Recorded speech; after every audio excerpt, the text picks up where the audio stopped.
Welcome to this community conversation, which is designed to focus on the future use of Gippsland's energy resources and to enable our community to share and express their views on energy activity in our region. Now, I should acknowledge, given we're in a discussion tonight talking about energy, that one of the key elements of our regional plan, one of the key elements that's been committed to by the leadership of Gippsland, is the effective leveraging of low emissions technology to transform the region's coal-based power generation and enable the formation of a multi-billion-dollar export market in coal derivatives. So I guess that's the premise on which the region's leadership is going into these particular conversations. And then we would hope tonight we have robust and respectful debate. Robust yet respectful. Beautiful phrase. And that will be our theme for this evening. Gippsland has the world's largest deposits of brown coal and supplies 90% of Victoria's electricity needs. Without this area, all those people in Melbourne will be having dinner by candlelight and their fancy new iPhone 5 wouldn't even work. They'd be having bread, not toast. But the coal industry faces challenges. Can it become more environmentally friendly? Can it answer the big question, what do we do with the CO2? How will the carbon price affect the industry? And what about other sources of energy? We're going to talk about them too. Solar energy, wind power, tidal and wave power, bioenergy, biofuels. Will they completely transform the way we create energy, or just stay as a little bit here, a little bit there? In 10 years' time, will those alternate sources of power produce 3% of our energy, 30% or 93%? And what about coal seam gas? Well, all those issues will be discussed. Now, let me start. This is Mary Aldred. Who is she? She's the Executive Director of the Committee for Gippsland, the Peak Business and Industry Advocacy Organisation. Andrew Lang, the man who might need a jumper, the brightest shirt. He's a farmer. He manages 130 hectares of multi-purpose sawlog wood lots in Western Victoria. Over on this side, Graham White, Mechanical Engineer and Business Development Manager at Garrett Hassan Pacific, which is the world's largest renewable energy consultancy. Nearly there. Frank, where's Frank? Here's Frank. Professor Frank Larkins, Deputy Vice Chancellor International and Professor of Chemistry at the University of Melbourne. And Ian Nethercote is the former CEO of Loy Yang Power. In the new carbon-constrained world, what is the future for brown coal power stations? There's no doubt in my mind that the coal facilities and the resources that we have here in the Latrobe Valley are going to be around for a long time to come, and they will in fact be part of our energy industry for a long time to come as well.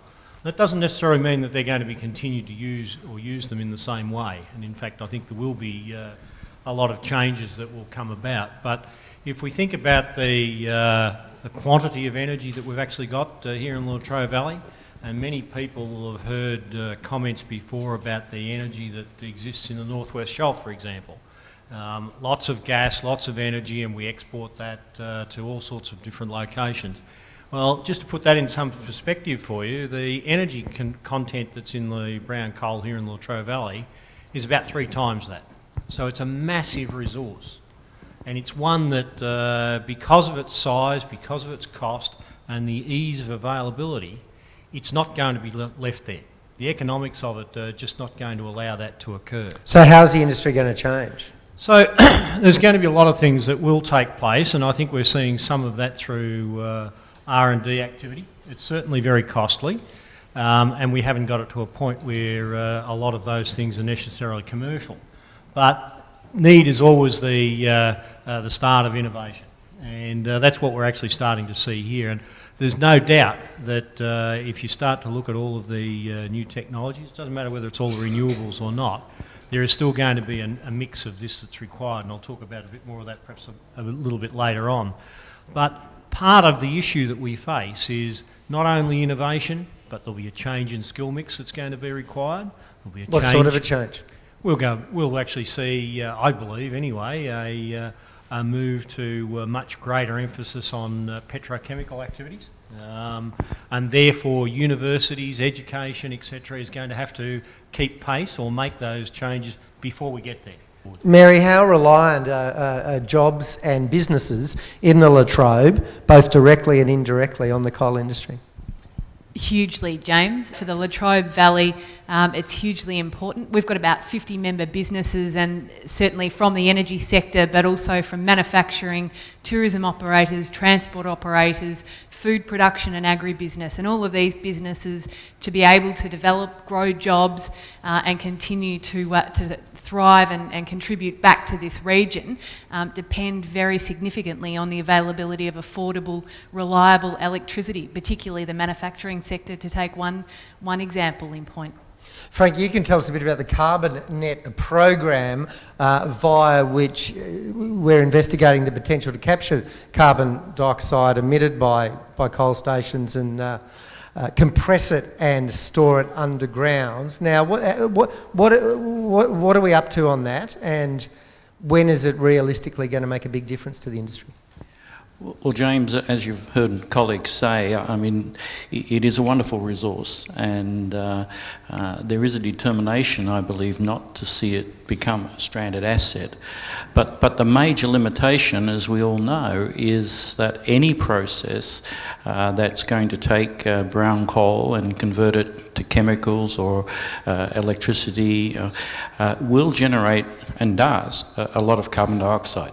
So the future, I believe, lies in our capacity in particular to store that carbon dioxide. And we're actually very fortunate because within 100 to 150 kilometres from here, we have the Gippsland Basin, where we've extracted now oil and gas from that basin now for almost 50 years. The companies that have been involved have drilled more than 1,500 wells in the valley, in that Gippsland Basin. And so the geoscientists know a great deal about the stratigraphy of that particular area.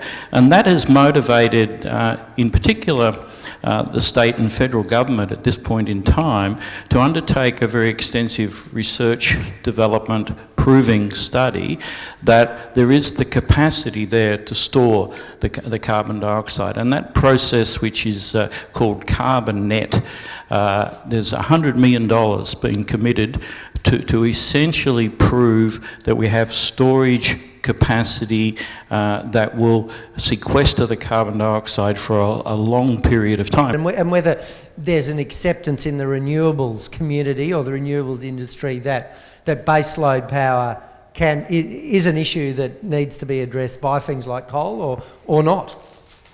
Well, James, I don't think anybody in the industry, in the renewable energy industry, is saying that renewables are going to take over 100%. I think what we have to look at is that there's many energy resources throughout Australia and also throughout Gippsland. And two of them who've got a good commercial and sustainable option is solar and wind. Now, we haven't used very much of that in the past in this part of the world, but in other parts, these two sources of energy are being utilized a lot. As an example, in South Australia, wind is now supplying approximately 25% of the electricity consumed in that state.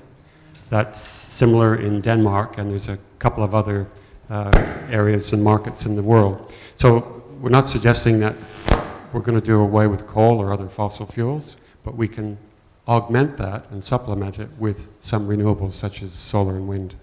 Yeah. And Andrew, have you got a comment on bioenergy? And because in some ways you see it working in a complementary way with the coal industry, don't you? It can, and there are a whole lot of things that could be brought up. One is that when you start having carbon capture and storage, the price of that goes up. I mean, that forces the price of electricity from that coal source up to past the point of equilibrium with bioenergy plants, and so that's an interesting situation. But I would have thought that we would go through a sort of an interim period like Austria or Denmark might be going through, but in the end those two countries are going for 100% of energy from renewables, whether it's wind and biomass or whether it's hydro and biomass. And so to act as if bioenergy is a minor player is a bad mistake. How major can it be in this area? In this area, in Australia generally, it could be 30% of our electricity. We've got enough biomass to be providing that sort of amount, including the agricultural sourced biomass and forestry waste and other industry residues. And Melbourne itself is producing a couple of million tonnes of effectively bio-wastes and biomass industrial demolition and industrial materials. Mary, if there is a shift from coal to other forms of energy, and not a 90% to 1% shift, but some discernible shift, is Gippsland in a... How difficult is it going to be for jobs to be transferred from being coal jobs to being cleaner energy jobs? I think there's little doubt that there is going to be transition from the current demographic of jobs to a different portfolio of energy mix that requires different jobs and different skills. But I think for Gippsland, it's really important that we don't lock ourselves out of an array of opportunities and options. Locally in Gippsland, we've got thousands of jobs that rely on the energy sector, and through them schools, communities, local businesses, car dealerships. So we need to have significant regard for that as well. But the other comment I just wanted to pick up on was when we talk about renewables and the types of energy that are available, there is a requirement for a mix of all of them. One on its own will not work.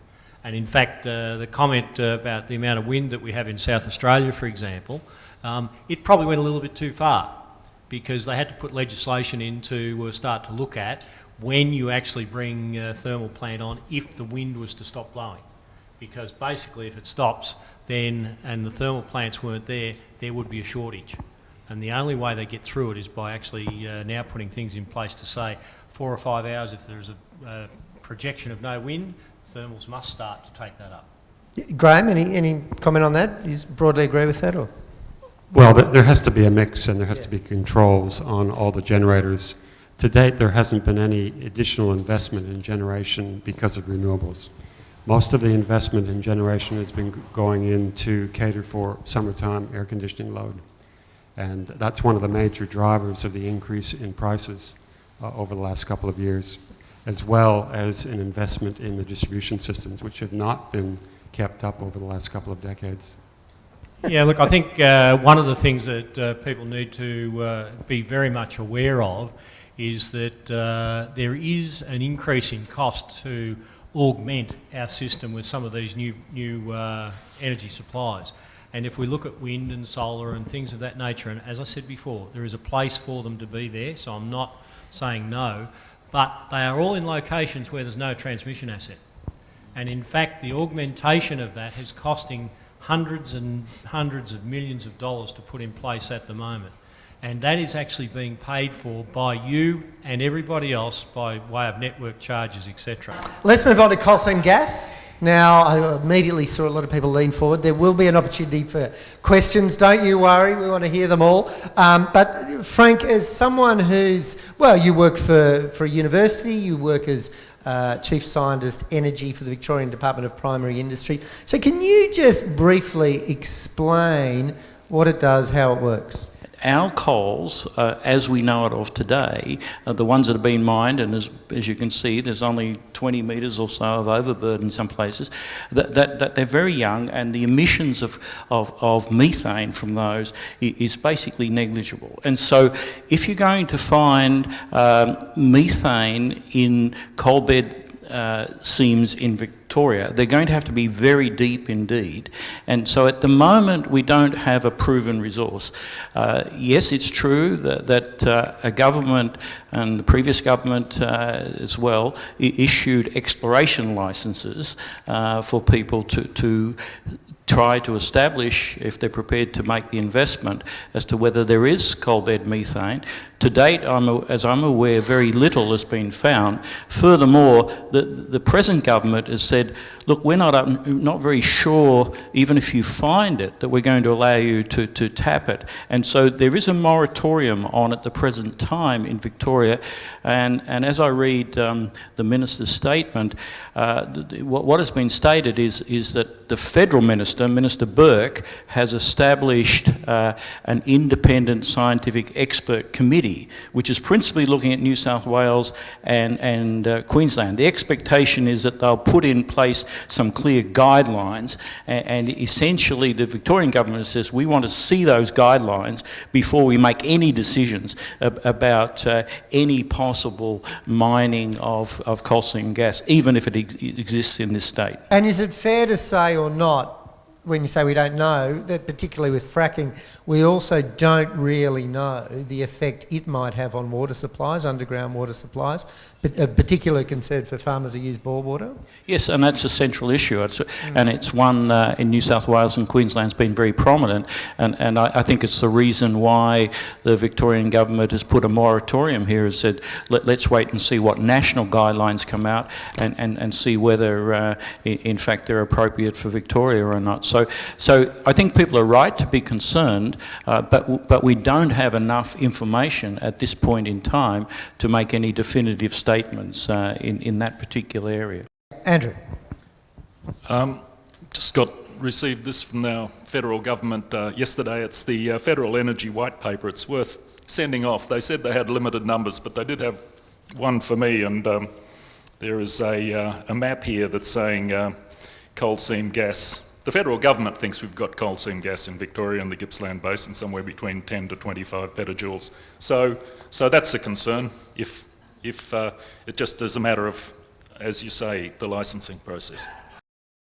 Let's talk about a few types of renewable energy: wind power, wave and tidal power, and solar power. Graham.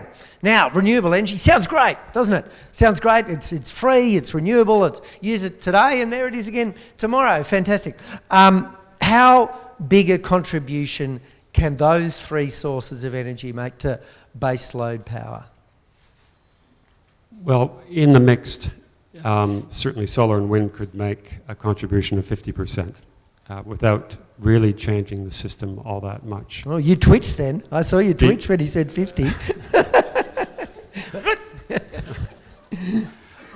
There's many places, there's islands which are using more than 50% renewables, and many of the Pacific Islands right now where we're working have got the aim to utilize 100% renewable energy of various forms. Now, an obvious difference that springs to mind is that they're higher density population. Well, that's our problem, isn't it? The grid over the whole of Australia. Well, certainly in a very a country or in Victoria where there's a very large area and there's large distances between the resource and the loads, there are problems. But however, we've overcome those before. The Latrobe Valley is not where the load is, and yet we were able to build transmission lines to Melbourne, and in fact built transmission lines all the way to Portland to provide another load with the aluminium smelter. So technically all of this is feasible. Most of the wind farms are connected to the existing distribution and high voltage network at the cost of the project developer. There's no cost to the public on that. The actual developer has got to connect their wind farm to the distribution system, and that's part of their own cost. And that's going to continue in the future, so that's not an impost. So I really think that it's very easy to see, without storage, renewables can provide, and that includes hydro and biomass, 50% of our current energy. Well, let's talk about each of wind, wave and tidal and solar power. Let's start with wind. How big a wind power generation area could Gippsland be? Well, it could be huge. We have to realise that the resource blowing over Gippsland is many, many times bigger than what we would ever use. If you actually wanted to provide all the energy with wind, you could easily do it. It's technically feasible, and the resource is huge, and it's also limitless. It's sustainable. You use it today, it comes back tomorrow. You're not consuming anything which is not going to return day by day. And the same with solar. Solar energy on a cyclic, obviously diurnal cyclic and annual basis, is always there in the long term. The two problems that people most readily, I think, identify with wind power is it makes beautiful countryside ugly. Don't know if there's anything you can do about that except disguising them as trees. But the noise. Tell me about the noise. Well, the noise is quite manageable. If a wind farm utilises modern turbines and it's properly designed, it's not going to contribute to any annoyance to neighbours. There are some examples.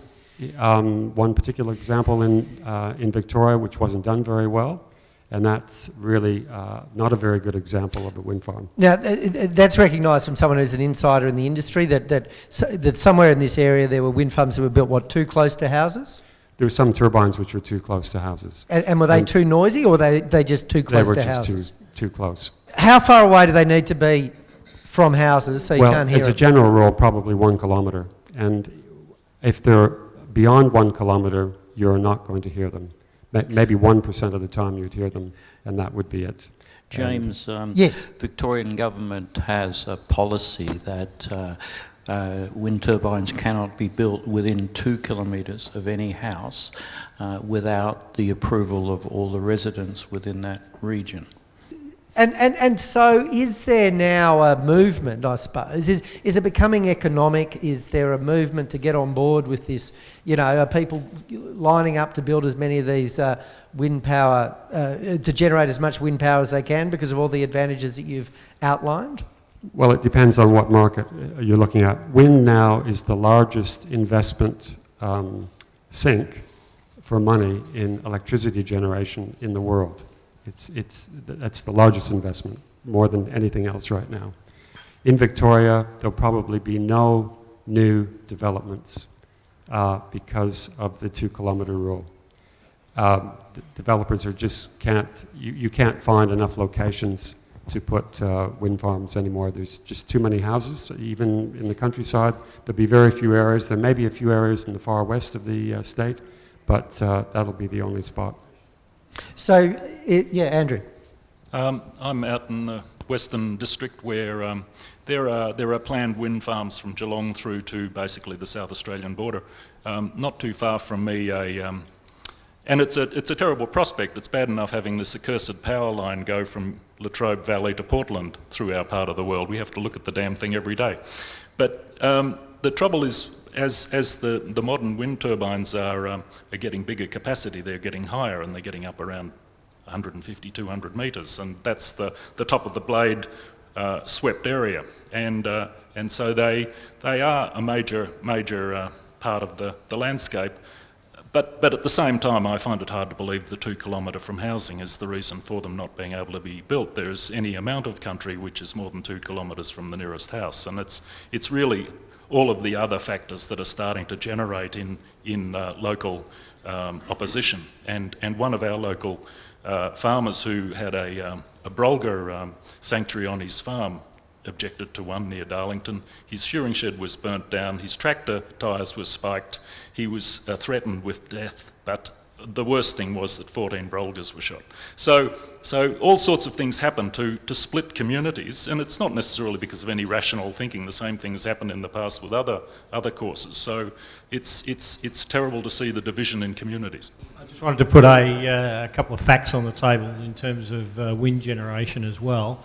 If we look at Hazelwood Power Station, which most people would be aware of the size of that, 1,600 megawatts, the total output of that per annum, to replace that with wind based on the efficiency that we have at the moment, you would need to establish a wind turbine every 200 metres between Victoria and the South Australian border.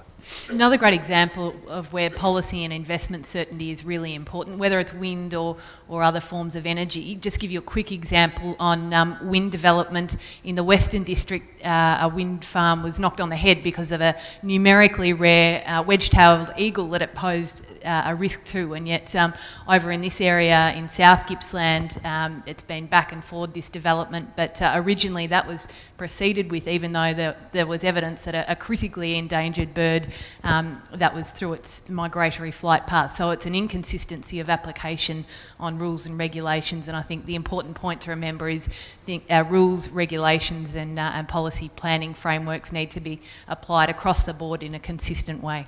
What opportunities are there for Gippsland with the generation of solar energy?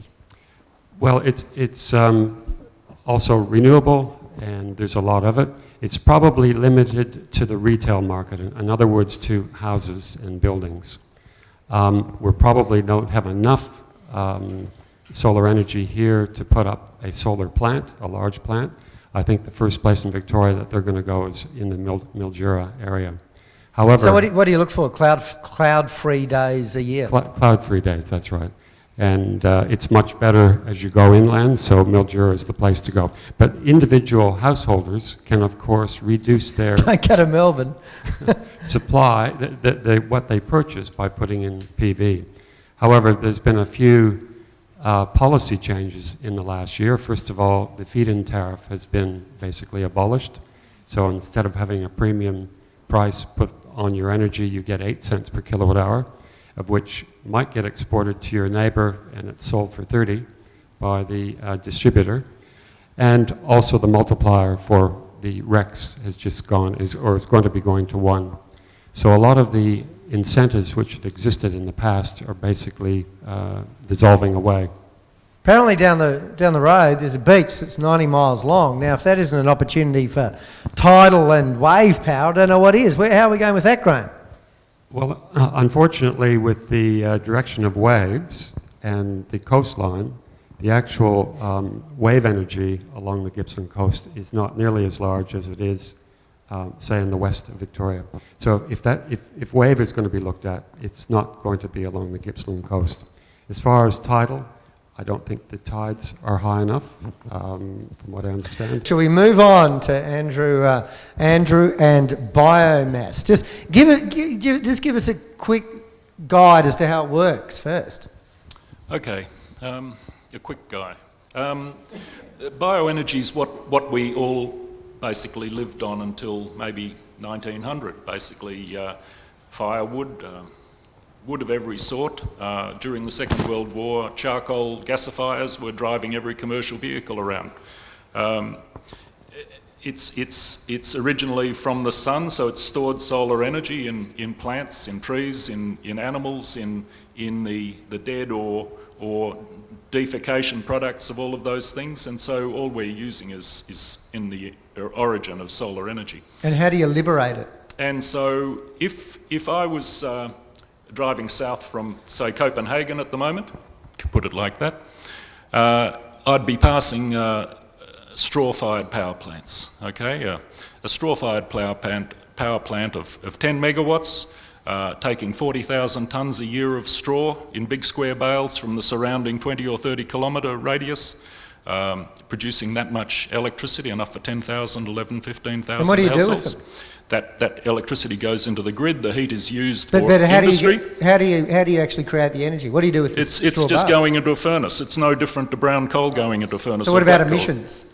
Emissions. You're talking carbon dioxide? Because it's grown in that previous year and it's being sequestered in the following year, it's regarded under the Kyoto Protocol as neutral. Full stop. So in fact, if you are doing this with wood waste out of an industry like a sawmilling industry or the harvest residues, then technically, apart from the energy that is taken to get it to the site or to chip it up and to move it into the plant, that is the only emissions that are involved in that whole process. And the ash goes back into the forest or onto the paddock. So that's the situation most of the way through Scandinavia and Northern Europe. And how could it work in Gippsland? In Gippsland, it could work in the same ways that it works everywhere else where it's developed. There would be a whole series of small to medium size, something in the order of 15 to 50 megawatt electric output power plants, and scaling right down to things like running the Morwell swimming pool, heating it up instead of the natural gas. How big a contribution could it make? In Sweden, it's producing about 33% of primary energy. That's all energy, heat, transport, fuels and electricity. So in Finland, 20% of their electricity is coming from biomass. Denmark, its aim is to have all of its energy coming from 50-50 wind, 50-50 biomass. And where are we with it in Australia at the moment? How much of it's happening? Bioenergy is about 75% of our renewable energy, including heat and fuels. And it's ignored almost totally in things like this white paper. It's barely mentioned. So it is a problem that for some reason Australia is out of step with most of the rest of the developed world, that we aren't developing this renewable leg. We have solar, wind, geothermal. Bioenergy should be up there. And in fact, in Queensland, it is their main renewable. Do you agree, Frank, that we're ignoring bioenergy? No, I think Andrew makes a very good point that by and large you've got to expect the plants to be small scale, and he mentioned 20 to 30 kilometre range. In general, to be viable, your feedstock, probably because of transport costs, harvesting and transport, needs probably to be, some people say 50 kilometres or so. If you've got to transport it more than that, then in fact it's not going to be carbon neutral, anything like it. So it's a niche. As we've all been saying, I think looking 10 years ahead, we're going to have a distribution of portfolio of energy mix, and it will be in the mix. But in fact, in the Gippsland area, if you look, it's predominantly forest waste that we'd be looking at here. And the best estimates is at best you could probably generate 1 million tonnes or so a year of that waste. When you compare with coal, of course, we're ones using 60 or 70 million tonnes. So it's got a place as part of the portfolio, but it's not going to be dominant in this part of the world. But the other example is the bio-waste part of municipal waste, and we're all producing something like 1 tonne of municipal sort of solid waste a year. And in Denmark, in Copenhagen, inner Copenhagen, the five municipalities, they're getting 20% of their electricity from using that waste, the non-recyclable part of their waste, as a furnace fuel, plus about 30% of their heat. So that is pretty significant by anyone's standards. And that could happen to any city. I mean, you could have 3 or 4 of these plants around Melbourne producing up to sort of 10 to 15% of Melbourne's electricity.